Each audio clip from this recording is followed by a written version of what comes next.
mais uma vez, de volta à Roca Lisboa Gallery para as conversas Esperar Sentado, o design da cadeira em Portugal.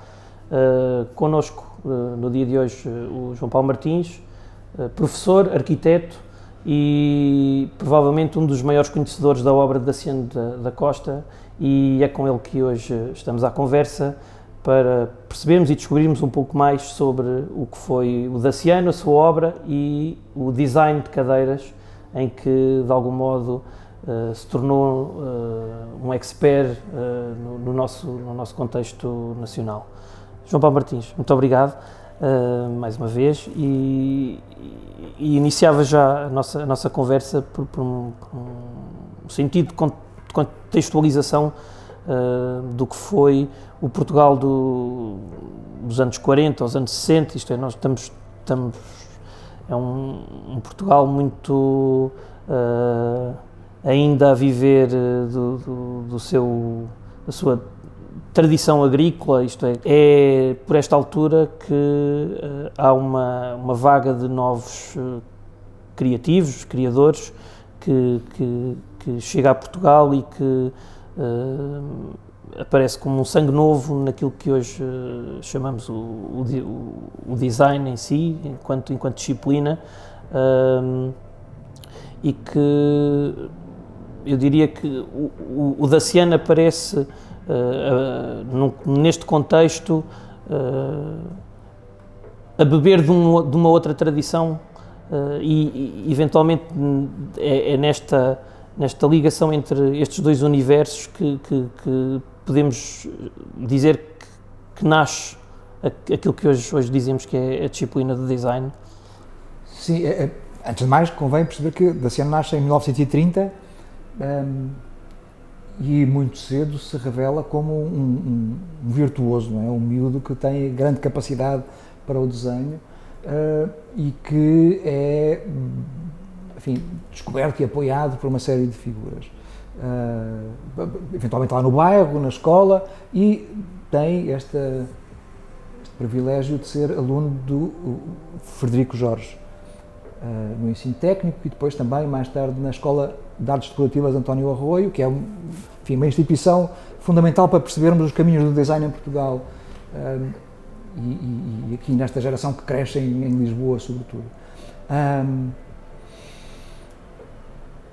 E a geração do Daciano vai ser de uma abertura do país, efetivamente, neste período após a Segunda Guerra Mundial, que se vai revelar na arquitetura, na pintura, nas artes plásticas de uma maneira geral, e nas artes decorativas, e enfim, cá está na emergência do design, e que terá também a sua repercussão na economia, na indústria, no dia-a-dia, nos costumes, nos hábitos, enfim, toda a sociedade é premiada com esta abertura gradual, lenta, é certo, mas que vai permitir, de facto, a emergência de figuras como a do Daciano e de disciplinas como o design.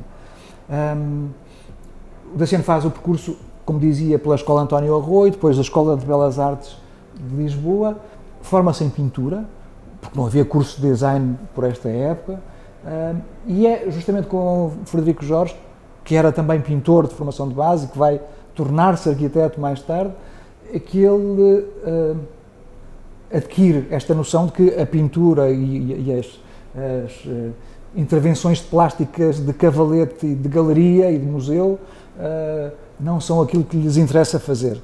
O que eles querem é ter uma intervenção mais profunda na sociedade, no cotidiano, na qualidade de vida das pessoas, dos cidadãos, dar um contributo efetivo, material, para aquilo que é o dia-a-dia.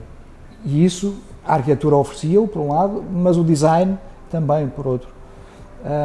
Mas esse sentimento, ele surge no Daciano em que contexto? Isto é apenas só a formação, porque havia, tais como ele, outros tiveram essa formação, não é? Sim, eu diria que era com esse contacto com o Frederico Jorge, não é? E esse trabalhar no ateliê do Frederico Jorge, porque ele depois passa a ser colaborador do Frederico, que o leva a perceber que, ok, completou o seu curso de pintura na Escola de Belas Artes, fez a sua formação, era até premiado, reconhecido pelo seu talento, teria uma carreira promissora como pintor, mas ele percebe que não é esse o caminho que lhe interessa e abandona a determinada altura drasticamente a pintura, não volta a pegar mais nos pincéis e a aproximar-se do cavalete.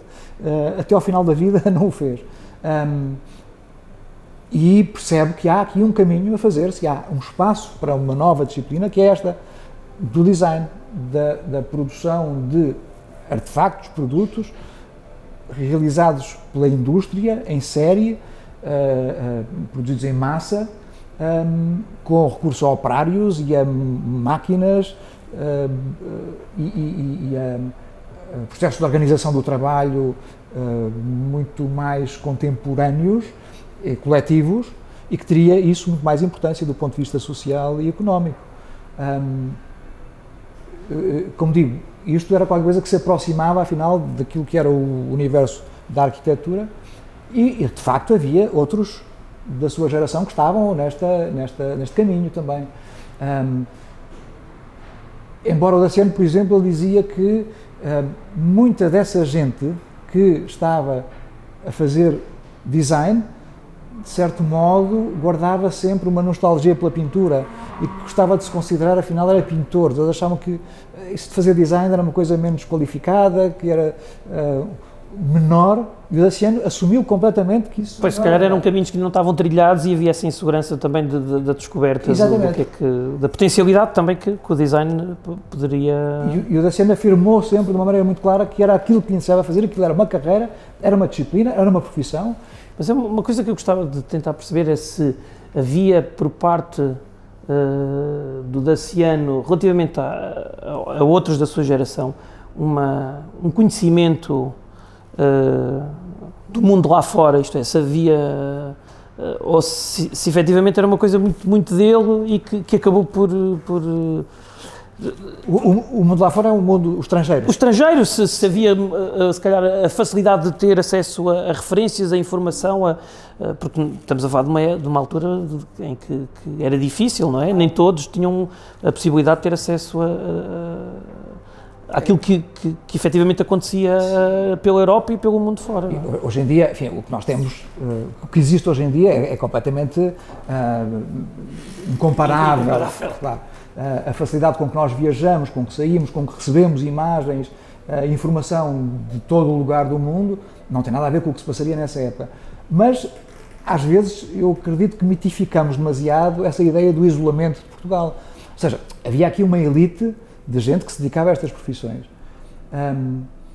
Mas eles iam A minha questão é se Daciano se enquadrava nessa elite ou não. Ou se... Sim, eu acho que ele, tal como os outros da sua geração, foi tendo acesso às revistas, foi viajando com grande dificuldade e muito pontualmente, mas viajava-se. Tinha esse interesse. E depois havia uma enorme capacidade de absorver as influências todas, não é? E de incorporar isso naquilo que se fazia, de maneira mais ou menos explícita, de maneira mais ou menos olhar para a revista e para aquilo que acontecia em cada momento. João Paulo, daquilo que eu também vou percebendo é que nós, até determinada altura, daquilo que quando nós falamos do design de cadeiras em particular, muitos dos criadores que hoje eventualmente têm uma outra notoriedade que não tinham se calhar há 10 ou 20 anos atrás, viviam muito da cópia e muitas vezes, quer dizer, sim, viviam da cópia. Eu estava a tentar encontrar...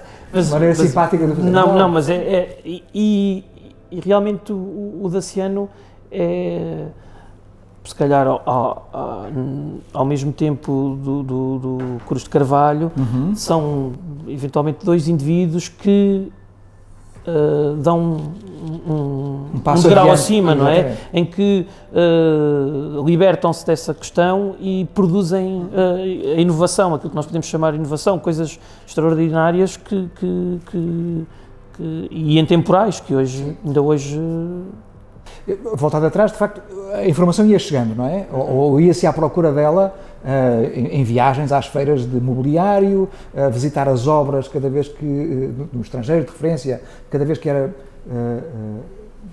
que havia a oportunidade de fazer, dar resposta a uma encomenda qualquer, fosse um hotel, um aeroporto, uma biblioteca, um cinema, enfim, ia-se ver casos de referência que existiam nas cidades que se conhecia pela Europa fora, e depois havia as revistas e havia os livros que avidamente se consultava e se usava como base de trabalho. Havia esta enorme capacidade de trabalho que alguns destes homens tinham, e o Daciano é exemplar nisso, não é? De fazer vários projetos ao mesmo tempo, de obras de grande complexidade e de grande dimensão. E depois essa noção de que a cópia não era mais válida, não é? Isso era a história da nossa indústria e da nossa prática profissional dos criadores de uma ou duas gerações anteriores, de copiar simplesmente o que eles faziam. Agora, Cruz de Carvalho, o Daciano, justamente, são bons exemplos disso. É perceber aquilo que é a essência do espírito do tempo, se quisermos, ou da forma do tempo, e conseguir decantar daí aquilo que podem aproveitar para o contexto nacional e para as obras que estavam a projetar, e para os recursos da nossa indústria e para o nível da nossa encomenda e da nossa economia. E, portanto, há uma adequação, uma apropriação e adequação, uma digestão, se quisermos, daquilo que são essas referências internacionais, com grande perspicácia e grande sabedoria. E depois há aqui uma outra questão que é importante também, que é perceber-se que, justamente sendo nós um país rural, periférico, com uma enorme carga de conservadorismo, com uma indústria baseada em mão de obra qualificada, bastante qualificada, mas de baixo custo, havia nesta geração ainda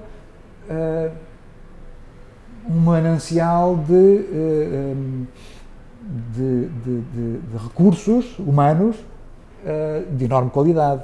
Quero dizer, havia na metalúrgica e havia no artesanato? Sim, no artesanato, nas carpintarias mais desenvolvidas e nas marcenarias, técnicos de grande qualidade e categoria que puderam também assegurar esta produção. E se não havia, portanto, escolas para ensinar a fazer cadeiras, havia gente que tinha sabido toda a vida fazer cadeiras, não é? Que tinham aprendido no sistema artesanal de mestre-discípulo e que o Daciano percebeu imediatamente quem eles eram, não é? E aproximou-se deles para aprender. E a fruto dessa parceria com a Longra que eventualmente acabamos por estar perante um dos maiores casos de sucesso de industrialização de cadeiras e de mobiliário. Exatamente. Em Portugal, não é? A metalúrgica da Longra é justamente um caso desses de décadas de prática de fabricação de mobiliário metálico para os hospitais, para os cafés e restaurantes, para as escolas, para os escritórios, que está num processo de viragem, de modernização e que vai apanhar ali o jovem Daciano numa altura fundamental da sua vida também, quando ele se liberta do ateliê Frederico Jorge e está a lançar-se na sua carreira a solo e a formar um ateliê próprio. E, portanto, o Daciano e a Longra encontram-se num momento feliz e, enfim, toda a vida do Daciano será ligado a esta indústria, onde existe justamente um escola de artesãos, de operários, que estão, por um lado, numa oficina de protótipos, pegando nos desenhos que vinham do ateliê em Lisboa e desenvolvendo até ao produto final, explorando os modos próprios de produção, as ferramentas, as máquinas, as capacidades dos operários que existiam na fábrica. E, por outro lado, essa grande máquina produtiva, e é impressionante, eu revi há pouco tempo um filme, um documentário que se fez sobre a Longra, a escala daquelas naves industriais é de facto impressionante, a quantidade de gente que ali estava e a capacidade produtiva que ali estava instalada. Já agora aproveito para tentar perceber, não sei se o João Paulo conseguirá responder, mas que é a introdução das patentes da Airborne. Aquilo foi um momento de arranque, nessa viragem da Longra, foi se calhar a forma mais expedita de o Daciano, através da Airbond, trazer essa patente para que a Longra se introduzisse com outra vitalidade no mercado, para depois ele ter tempo para desenhar efetivamente as suas peças, é uma análise. Sim, é a leitura que eu faço, não sei se eu estou percebo certo. a pergunta, não sei responder completamente e recorro às minhas memórias das conversas com o Daciano, na altura que estávamos a preparar a exposição da Gulbenkian, em 2001, e portanto já há muito tempo, mas era o testemunho direto, não é? Ele contava que, justamente no seu arranque de relação com a Longra, percebia-se que estava num impasse, não é? As grandes encomendas dos hospitais tinham acabado, a produção estava muito fragmentada, fazia-se dezenas e dezenas de modelos diferentes, era difícil coordenar e sistematizar a máquina produtiva dentro da empresa. Fernando Seixas, o proprietário, ou que tem uma posição dominante, decide que é preciso transformar tudo aquilo, e o Daciano é chamado, não é, convidado a assumir um papel qualquer aí importante. Ao mesmo tempo, houve uma viagem a Paris desses responsáveis a uma feira à procura de possíveis modelos que fossem o tal futuro. E quando chegam, o Daciano vai mostrar-lhes aquilo que tinha desenhado, não é? Pensando nos recursos instalados, pensando naquilo que eram as necessidades que ele imaginava, aquilo que ele conhecia do contexto português, daquilo que era a tal arquitetura da sua geração, e apresenta-lhes o projeto já da Prestígio e da linha Cortês de mobiliário de escritório. Esta Prestígio dava resposta justamente àquilo que era a desocupação que existia na secção de dobrar varão e tubo, não é? De repente havia uma série de gente que estava sem ocupação e uma série de máquinas que ali estavam que não tinham destino, e o Daciano resolve fazer isto, de ter um esqueleto, uma espécie de inseto, não é? Que tem umas pernas muito fininhas, e ativava uma área da própria Longra. E com isso convence os seus patrões industriais e decidem ir para protótipo, e isso é lançado na FIP, na Feira Industrial de Lisboa, e é um sucesso tremendo. E, portanto, o Daciano marca a posição logo aí, assim, muito cedo, mesmo antes, acho eu, tanto quanto eu consigo reconstituir, mesmo antes de ser efetivado qualquer parceria com patentes estrangeiras. Okay. Porque, justamente, a cópia dos modelos da Bauhaus e a cópia dos modelos era aquilo que era o clássico na Longra, não é? Dos anos 20 e 30, e que fez a sua carreira, não é? E tudo isso existia e era prática corrente em todas as empresas que na época funcionavam. E, portanto, há aqui um primeiro momento em que o Daciano afirma, e afirma-se com um objeto, ou uma série de objetos, coordenados entre si, que dão resposta às tais ambições, expectativas do mercado, dos arquitetos, dos prescritores, dos clientes, e que corresponde a um imaginário contemporâneo também. E se formos ver modelos franceses da época, eles serão semelhantes, ou italianos, ou americanos, e o Daciano tem esta capacidade, de facto, de beber nestas fontes todas e reinventar os seus objetos. Porque, quer dizer, este modelo Prestígio é muito interessante, porque é de tal forma competente que ainda hoje, quer dizer, a sua intemporalidade é incrível. Né? Eu próprio... E produziu-se durante... No meu escritório todos se sentam em cadeira Prestígio, porque são conforto e esta questão de termos um assento que é mais avantajado do que a tradicional cadeira de escritório ou de sala de espera que na altura outra indústria concorrente produzia, eram sempre cadeiras um pouco mais não tão esbeltas no seu tubular, mais tamanho reduzido, não só na zona de assento, muitas vezes sem braços, e eu acho que é aqui, nesse beber desse espírito internacional, e olhando para estas questões do conforto, que efetivamente começam a ser uma verdadeira preocupação, não só a questão da estética, não é? Estamos perante um modelo, a reinvenção de um clássico, mas que se torna intemporal aos dias de hoje. E pegando nesta questão, até porque há aqui esta cadeira, também ela, nesta que eu estou sentado, ela é preta, mas é um modelo que depois ganhou algumas variações cromáticas, não só também nos seus tecidos. Eventualmente as pessoas também se foram apropriando e lhe introduzindo outras cores, mas a partir daí eu gostava de dar um salto destas questões da indústria e o modo como o Daciano soube, de um modo muito inteligente, jogar num equilíbrio do que era a gestão dos materiais e o modo como muitos dos objetos a partir daqui começaram a ter uma outra natureza, e essa natureza bebia do contexto em que não estávamos a falar de um objeto como este, que era não só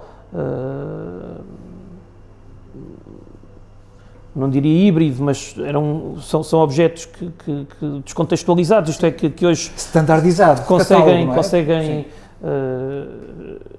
ser coerentes em qualquer espaço, mas depois o Daciano entra numa fase de encomenda de espaços como a Reitoria da Universidade de Lisboa, mais tarde a Gulbenkian, ainda mais tarde o Centro Cultural de Belém. Isto é, estamos a falar aqui de 3 bons exemplos que acabam por ser paradigmáticos no contexto da sua obra. Naturalmente que ele fez muito mais do que isto, e também não seria justo reduzir a sua obra ao contexto destes 3 edifícios,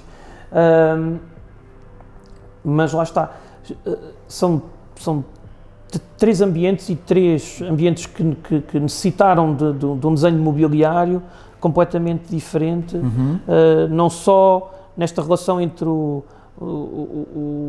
os artesãos e a indústria, e o modo como é que se calhar podemos ter essa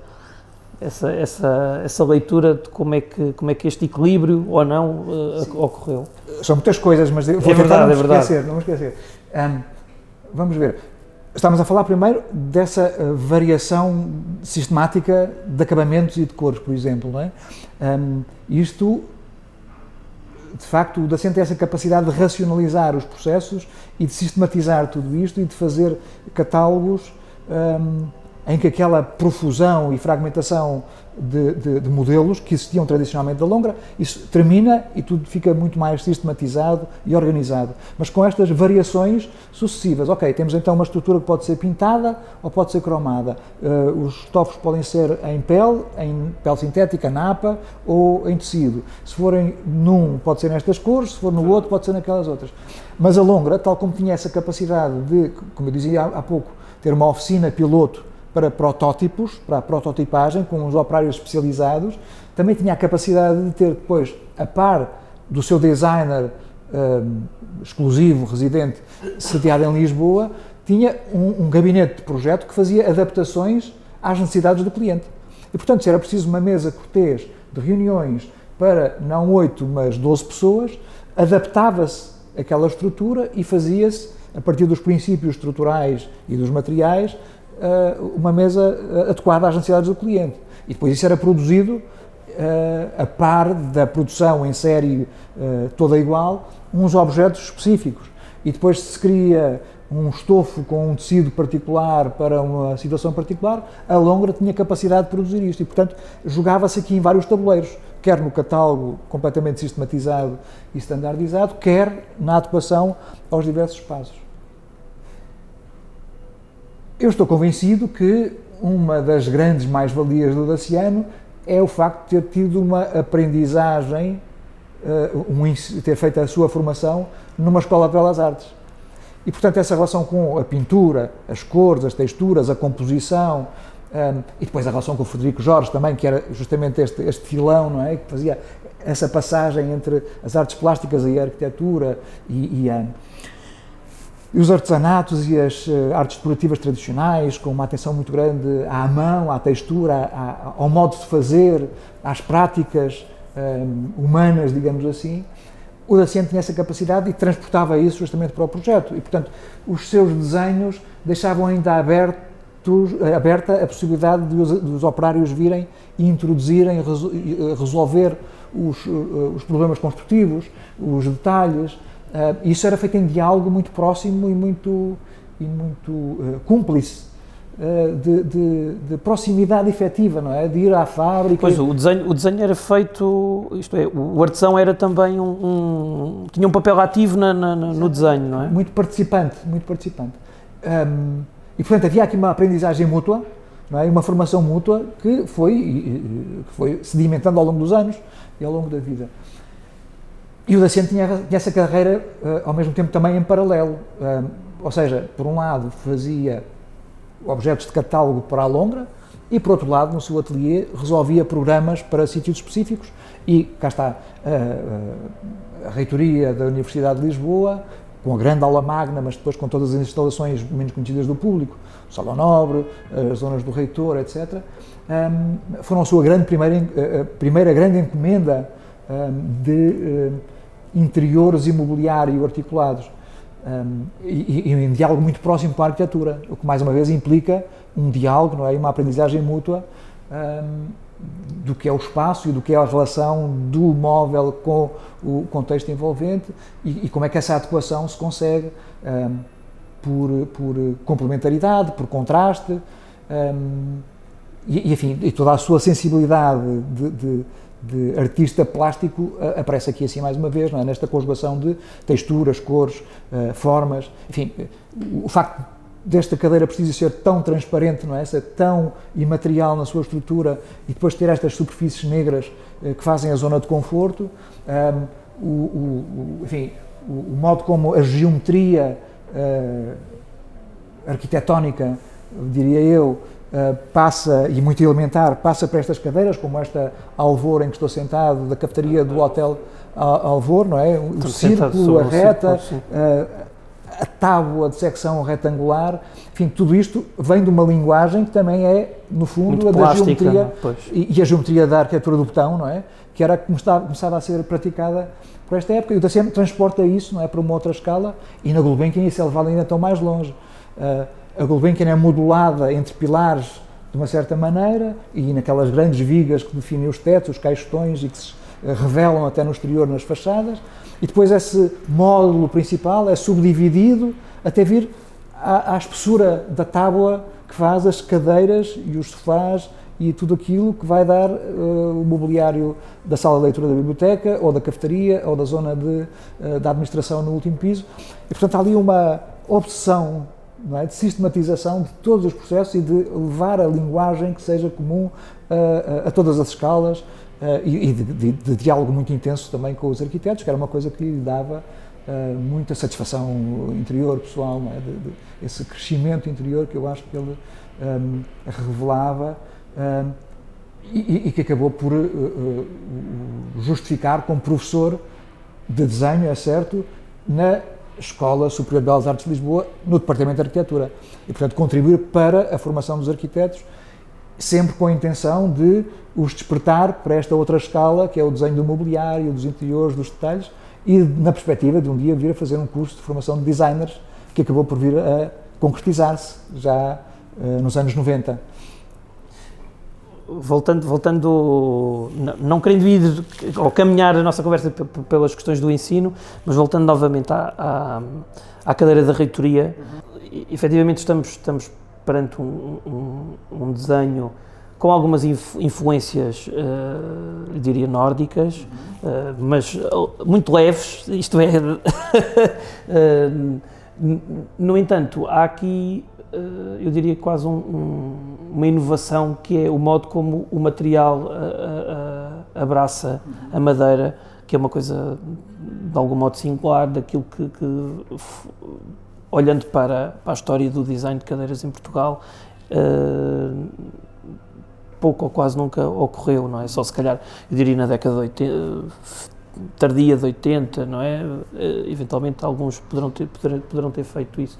Estou agora a ver o Raul Cunca, ou alguns são algumas, ou ao início da obra do Marcos Sousa Santos, mas acaba por ser um desenho muito singular para aquele espaço em particular, mas que nunca, isto é um exercício que não foi repetido, não é? Porque depois outros contextos em que ambientes, naturalmente não eram os mesmos espaços, mas que poderiam promover esse tipo de situação, que acaba o Daciano por ser interessante na análise da sua obra, é nesta questão de o modo como a introdução de algo muito próximo do edifício, tal como se falava da Gulbenkian, mas que é singular por si, que não vive de memórias ou de contextos de edifícios anteriores ou de projetos anteriores. Sim, esta é, portanto, uma obra de juventude, não é? Você tinha 30 anos quando faz este projeto. Não parece. E é, como eu dizia, era a sua primeira grande obra, com um programa extensíssimo, por outro lado, de uma enorme carga simbólica de representatividade. Era a Universidade de Lisboa, a principal universidade do país, ou queria-se que fosse, os espaços mais importantes, mais singulares do edifício, e aquela cadeira que é a da sala de banquetes do reitor, é uma das diversas cadeiras que ele desenha para aí, onde essa proximidade ou mistura de materiais diferentes se nota de uma maneira muito clara. E onde as tais referências nórdicas e umas outras mais italianas, se calhar, e umas outras mais neoclássicas até, se misturam de uma forma muito elegante, tem um ar orgânico para mim. Aquelas quatro patas com aqueles ângulos são sempre um animal que está ali assim pronto a saltar, uma coisa de cervo, não é? De elegância. Sim. E aquela curva das costas que termina numa aresta subtil que faz uma curva elegante. Enfim. Ele contava também numa relação muito direta com o mestre marceneiro Sousa Braga, que de raspador na mão vai afinando a forma e vai colocando também cada peça no seu sítio e com a forma precisa. Rapidamente, de facto, Daciano vai aproximar-se da arquitetura racionalista e de um certo elementarismo geométrico, onde impera a distinção das partes, dos elementos diversos. E, portanto, é a herança da Bauhaus e do neoplasticismo holandês, do Rietveld, que se nota numa série de exemplos possíveis, mas que faz isto que víamos aqui na Prestígio, que é, por um lado temos estrutura, temos elementos portantes, e por outro lado temos as almofadas, que são os volumes que suportam o corpo, não é? E aí conseguimos dar o salto para o Olneck. Exatamente, a cadeira do Olneck, chamada quadratura, porque vive justamente este jogo entre o quadrado e o círculo, não é? A quadratura do círculo que aqui está em jogo, entre mesas e cadeiras, faz mais uma vez este jogo das linhas muito delicadas, muito delgadas, que suportam depois umas almofadas que contêm o corpo. E, portanto, este vai ser o jogo dos projetos de Daciano durante muito tempo. A palete de recursos. E que há uma relação muito evidente entre a cadeira do Olneck e esta, que originalmente tinha um estofo acolchoado também, com tecido, portanto esta mistura de materiais não volta de facto a repetir-se, a não ser já nos anos 80, finais dos anos 80, onde há uma espécie de pós-modernismo, não é? Depois desta atitude modernista, num regresso às tipologias tradicionais, e portanto Daciano vai buscar, não é só assim, não é com este simplismo, mas vai buscar as quatro pernas de madeira sólidas cravadas no chão e uns estofos mais ou menos tradicionais de veludo e umas costas de veludo para as suas cadeiras, e para o Centro Cultural de Belém, Câmara Municipal de Lisboa, etc. E, portanto, aí assim volta a haver uma aproximação a umas práticas das artes tradicionais, mas sempre com qualquer coisa de estranhamento, não é? Qualquer coisa de familiar, sim, mas de inesperado, que era uma fórmula que ele usava muito. Esta base em acrílico, não é? É inesperada e eu muitas vezes, quando olho para ela, quer dizer, é uma situação tão arriscada que é quase cómica, não é? Porque, vamos lá ver, eu na leitura da obra vejo tanta sobriedade, uma coisa tão até densa, que depois aqui há uma ligeireza, quase um divertimento na produção da cadeira, não é?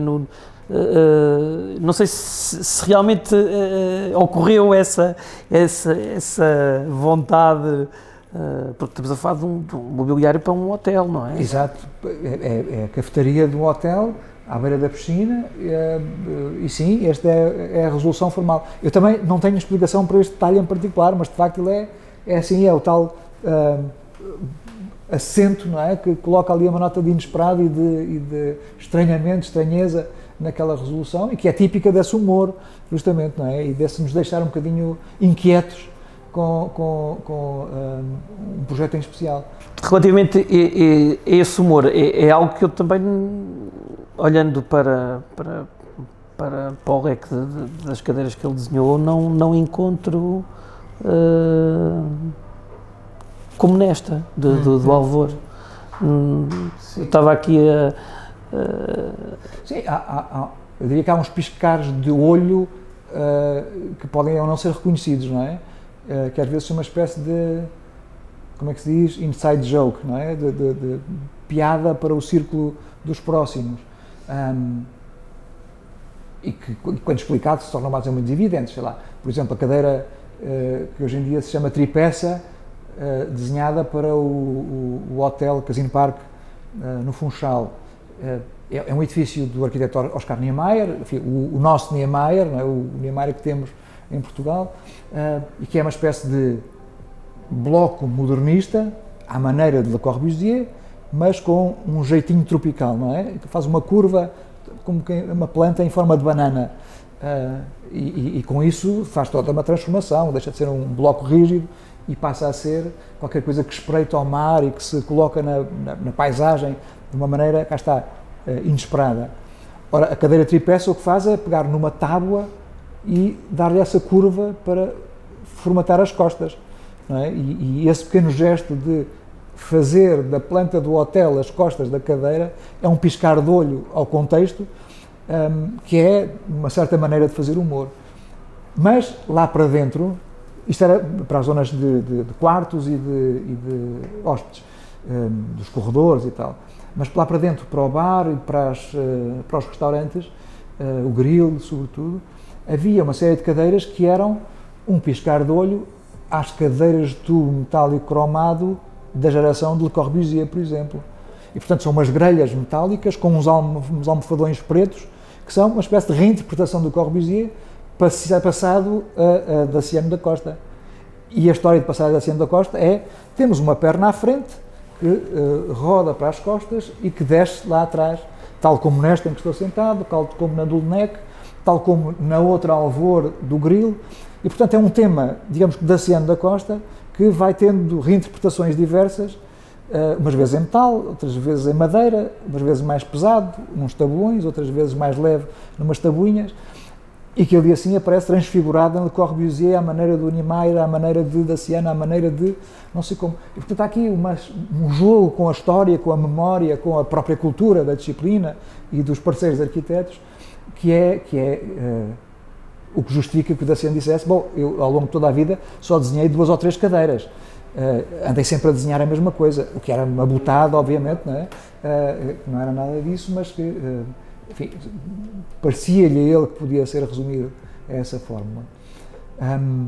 Ou, por exemplo, já fora deste mercado das cadeiras, mas, por exemplo, a linha Metrópolis de mobiliário para escritório, que é feita com tampos em raiz de nogueira, o que significa que são umas folhinhas caríssimas, não é? Do universo das artes decorativas, daquilo que seria as fundações Ricardo Espírito Santo, não é? E o negócio do antiquariato e dessas coisas todas, que eram coladas sobre os tampos, preciosamente por uns operários especializados e com umas pinças ajustados os olhinhos que se soltavam.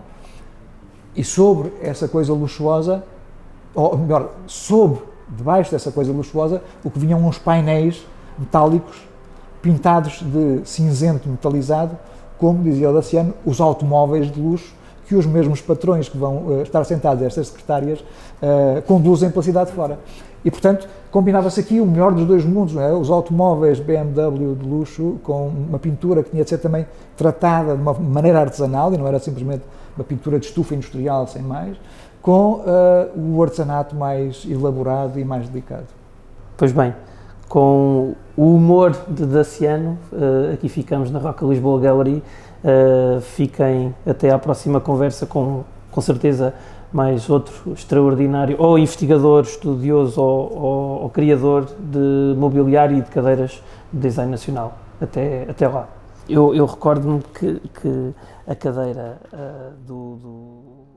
da Madeira...